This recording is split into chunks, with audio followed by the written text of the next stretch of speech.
May has been a very busy month in the mass tort practice here at King Law. A tremendous amount of updates on our federal lawsuits, and going into June, here's what we saw in May and what we expect to see in June in the cases that we're working on at a national level. Let's start out with Ozempic. Ozempic is the biggest drug going in the United States right now. It's also what I think is probably the biggest lawsuit potentially ever in the history of the United States. A significant portion of the United States is on this drug, and it's a very technical legal case, despite what people want to make it about.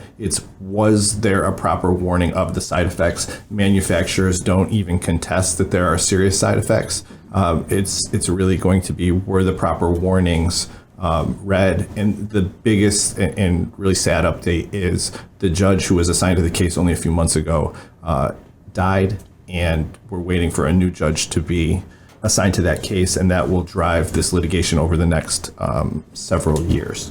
Hernia mesh. Let's talk about that. Hernia mesh is in the middle of the rumor mill, and we try not to spread the rumors, but there is at least some suggestion that there could be a resolution or a settlement or some or all of the hernia mesh cases. Our friends are working really hard to try to get this case resolved. It's been ongoing.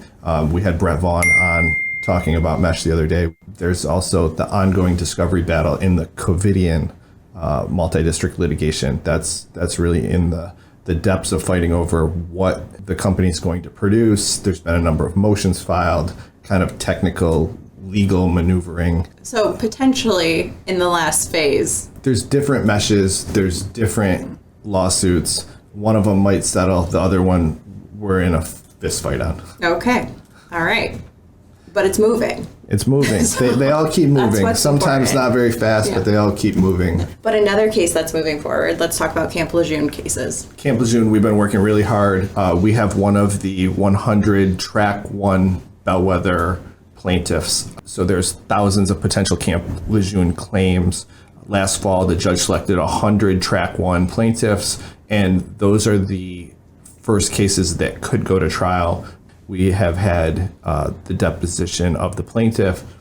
Each case, you're entitled to 3 fact witness depositions, and the doctors are getting deposed. So Camp Lejeune started off really slow.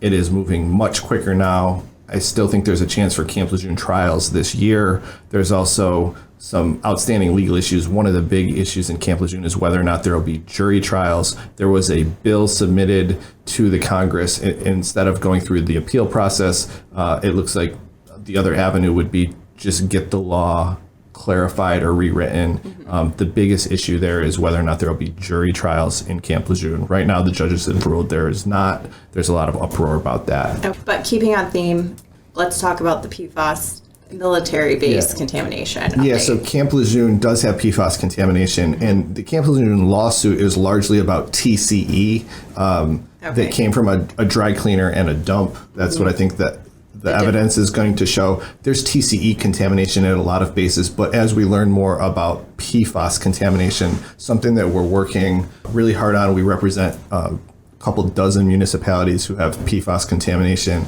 There are a bunch of lawsuits. The original lawsuit is the AFFF multi-district litigation, and a lot of the PFAS in the environment comes from firefighting foam. You see the firefighting foam at airports, at fire scenes, but also at military bases. That's a lot of training with firefighting foam on military bases, especially where you have big aquifers, you get the groundwater contaminated.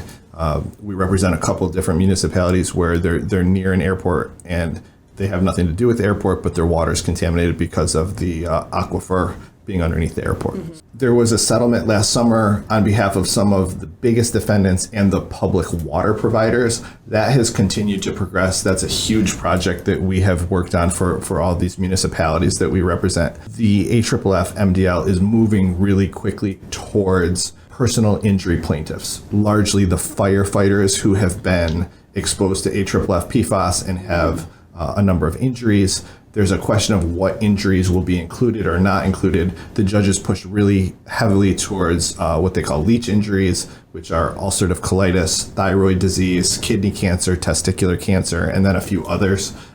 Those are going to be those bellwether original trials. And then you have water supplies. So it's direct exposure to the skin, but also individuals who are exposed to PFAS through contaminated water supplies. And it looks like there's a big area outside Colorado Springs near the military base, near the Air Force Base there, that has contaminated water. I think it looks like the original trials, the bellwether test trials, will be actually water cases, water consumption cases. The next litigation would be the Bard Powerport lawsuits. Yeah, Bard Powerport has kind of trickled along here. The judge it's really interesting to see how different judges handle the multi-district litigations. And the judge in Bard Powerport, he is very direct. He writes these incredible orders that tell the lawyers what he wants to do. I've never met the judge, but he seems like a no-nonsense guy and is pushing very hard to get that discovery moving. When you're talking about millions of documents, it's easy to talk about, but it's a huge project to get those documents from one side to the other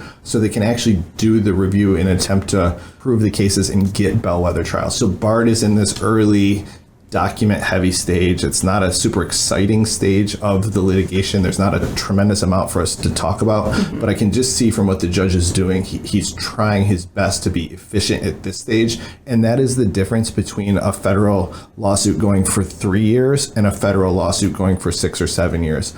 And the secret is the lawyers, the guys sitting in our seats, we want the judges to take action a lot of times to keep the cases moving. It's a big defense tactic to stall the cases, and we look to the judges to keep the pressure really on both sides so that we can get a day in court for our plaintiffs and our cases and try to get these cases done in a timely manner that's fair for everyone. Right. Yeah, it sounds like the kind of judge you want on a case like this. Just seems like he's pretty active and doing a nice job right now.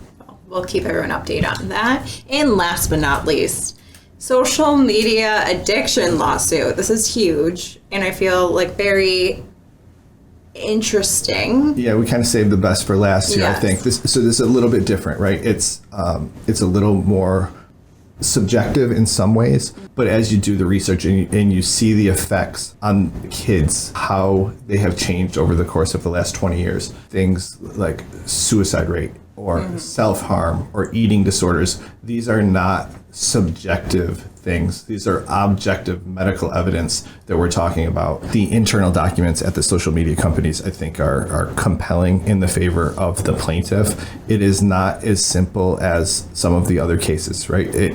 There's not an x-ray that shows a broken bone. There's not a cancer diagnosis. You don't have a medical device implanted like we do in mesh or something like that. It's reporting. It's more or less about the brain and the mental state and things that, the brain is so unknown. So it's really interesting. It'll be interesting to figure out. But it's also not just like the obvious. I mean, I think everyone knows that social media is not necessarily great for your mental health, right? Like everyone is judging themselves based off of what's posted, but that's not really what this is. It's more about the companies being responsible because they know this and they're targeting these kids to want to be involved in it more. Yeah, in using neuroscience to trigger children, even young children, to be on their platforms for 6, 8, 10, 12 hours a day, to encourage them to wake up in the middle of the night and check their social media at 2 a.m. when they're supposed to be going to middle school. Is it just kids? Because I might be guilty of that. Well, you're an adult and you got to make your own choices. Yeah. But who's part of this lawsuit? Like, what's going on with it? Yeah, so we're looking at these objective diagnosis is what we're looking for in children who have really compulsory use of social media, Facebook, Instagram, Snapchat, TikTok. Those are the ones that we're seeing. And you think of, they're the richest companies in the world. They're the richest people in the world. Mark Zuckerberg himself has been sued. It's kind of interesting because Mark Zuckerberg actually did start Facebook Meta, and he still remains involved in a lot of their strategic decisions. He's actually personally been served. So the status of the lawsuit right now is, will he be part of the case himself as a person? And there's a legal standard as when you can sue a person and when you sue the company that they work for. So Mark Zuckerberg filed a motion to dismiss as, don't sue me, Mark Zuckerberg, sue Meta. That's the company that I work for, that I own. But he's the creator. of it. So it's kind of interesting. Yeah, so there's a legal standard there, and we'll see if he ends up in the lawsuit or out of the lawsuit. My suspicion is he ends up maybe out of the lawsuit, but that's up to the judge and the other lawyers. Yeah. Cool. Well, that's the update. That's an update. That's a lot of update for a lot of cases, and you can subscribe to the channel. We learn different things. We also monitor the court filings really closely.